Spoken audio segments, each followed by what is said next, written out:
এমন অনেক লোক রয়েছেন যাদের কপালে বিগত ২৫ বছর ধরে শুধু জুটেছে বঞ্চনা আর শোষণের যুগলবন্দি। সিপিআইএম করে এইসব লোকেরা শুধুই বঞ্চিত হয়েছেন। শুধু মিছিল আর মিটিংয়েই সিপিআইএম দিন পগারপার করে দিয়েছেন এমন লোকের সংখ্যা অনেক। তাই আর নয় সিপিআইএম। ক্ষোভ ও কষ্টের বহিঃপ্রকাশ এইসব জনগণরাই সিপিআইএমকে প্রত্যাখ্যান করে অবশেষে যোগ দিলেন বিজেপিতে।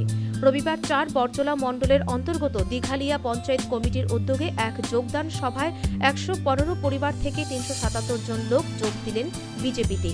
এ ব্যাপারে বিধায়ক ডক্টর দিলীপ দাস বলেন, বিভিন্ন দল ছেড়ে ১১৫ পরিবার থেকে ৩৭৭ জন যোগ দিলেন বিজেপিতে।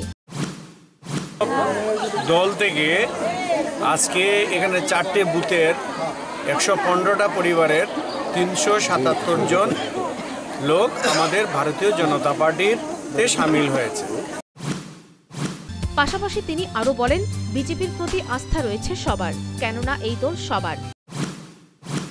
একটা রাষ্ট্রবাদী দল, রাষ্ট্রহিতে চিন্তা করে, সবকা সাথ সবকা বিকাশে চিন্তা করে তার সাথে ওরা সামিল হয়েছে, যাতে এই কর্মযজ্ঞে, এই উন্নয়ন যজ্ঞে ওরা অংশীদারি হতে পারে।